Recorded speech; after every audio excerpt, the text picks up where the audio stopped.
नमस्कार दोस्तों। जैसे हम बात कर रहे थे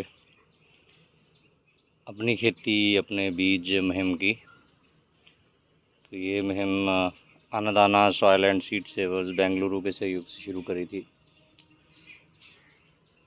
तो इसमें किसानों को सिखा रहे हैं कि कैसे जो है अपने बीज पैदा करने हैं, बीज का विज्ञान क्या है और बीज की जो आर्थिकता क्या है, क्योंकि घूम फिर के तो बात वहीं पे आनी है कि क्या इससे मिलेगा। तो उसमें जो है जो कद्दू जाति की सब्जियां हैं उसमें फूल जो है, जैसे अमृत सिंह ने भी ट्रेनिंग में बताया है, बार बार हम चर्चा भी करते रहते हैं कि दो तरह के फूल होते हैं, एक नर फूल होते हैं और एक मादा फूल होते हैं। तो इसमें जो है जैसे इसमें कद्दू जाति में सारी सब्जियां, कद्दू है, घिया है, तोरी है, करेला, खीरा, तरबूज सब उसी जाति में आते हैं। तो इनका जो परागण है कि नर, ये जो फूल है ये नर फूल है, इसके नीचे कोई फल ऐसा नहीं बना हुआ। तो मादा फूल भी ये भी बन चुका है। तो मादा फूल के नीचे ये छोटा सा ऐसा, अगर ये करेला है तो करेला बना हुआ होगा, ये उसकी निशानी होती है। इसका तो अभी परागण हो चुका है। तो उनकी आपस में परागण होता है, वो अलग अलग कीट होते हैं जो पहले नर फूल पे आते हैं, फिर वो मादा फूल पे जाते हैं। तो ऐसे जो कुदरती का तरीका है कि आप जो है आपको फल जो है मिलने लगेगा।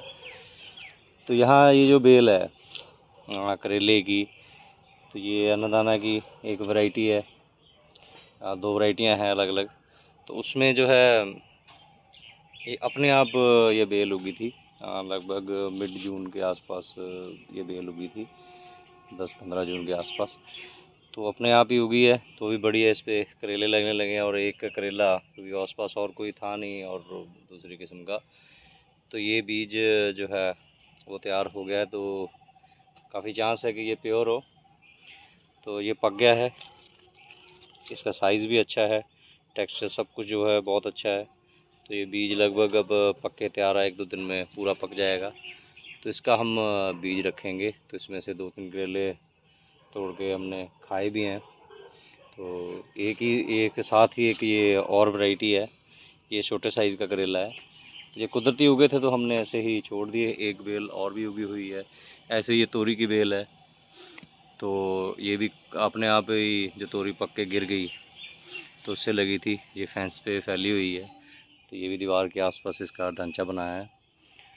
तो इसको जो है, ये जो बीज है अभी उसमें भी जैसे आपको ग्रेडिंग का बताया था कि बीज में ग्रेडिंग करनी पड़ेगी।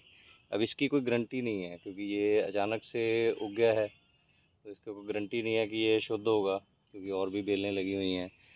तो इसका जो बीज रखा जाएगा आगे, ये बीज से जो फसल पैदा होगी वो सिर्फ खाने के लिए रखेंगे।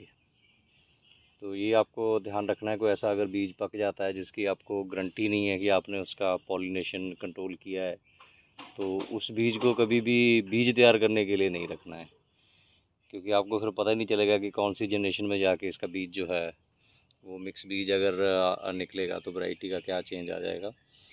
तो बीज पैदा करने के लिए आपको जो मादा फूल निकलेंगे, ये बाई चांस अभी साइड में कोई दिख नहीं रहा है, तो उसको आपको या पूरी बेल को या उस फूल को जो है वो आपको कवर करना पड़ेगा। तो ऐसे ये ढांचे जो हैं पेड़ की टाहनियाँ काट के बनाए उस पर फैल रही हैं, तो उसको ढकना पड़ेगा आपको किसी तरीके से। या आपको जैसे अमृत सिंह ने बताया था कि बहुत अर्ली मॉर्निंग 3-4 बजे आपको खेत में आके उसका हाथ से परागण कराना पड़ेगा जैसे ही फूल खिलेगा। तो ज़्यादा फूल आप देख रहे हो कि यहाँ पे नर फूल हैं, तो इन चीज़ों का ध्यान रखना है। तो इसमें आप देखिए कि ये एक हमारा ये वाला जो पौधा है ये 8-9 फुट का हो गया है। ये पौधा जो था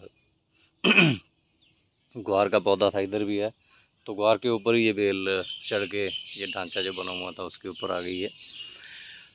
तो ऐसे आपको अरेंजमेंट करने पड़ेंगे कि इसमें परागण ज़्यादा से ज़्यादा हो और सही समय पे बिजाई हो, तो अभी जो है बारिशें काफ़ी हो चुकी हैं। अभी बारिश जो है बहुत ज़्यादा लगातार नहीं हो रही है, अभी भी बारिश का मौसम है, 1 महीना कम से कम है, 1 डेढ़ महीना। तो अभी ये इस पर फल जो है वो लगने लगे हैं। तो ये अपने आप उगी हैं। 3 जगह हमने करेले लगाए हैं।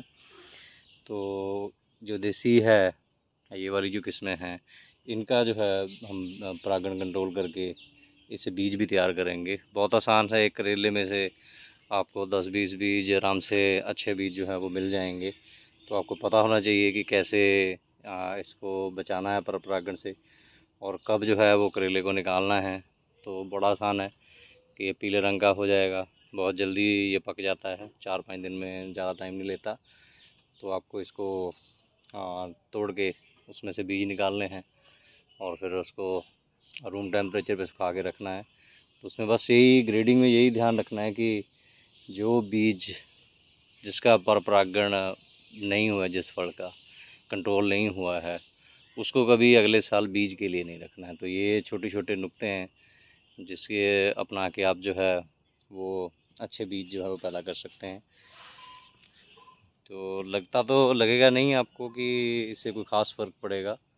तो पॉलिनेशन है या नहीं है कोई गारंटी नहीं है, होगी ही होगी क्रॉस पॉलिनेशन, ये भी गारंटी नहीं है, और नहीं हुई होगी ये भी कोई गारंटी नहीं है। तो इसलिए आपको इन चीज़ों का ध्यान रखना पड़ेगा।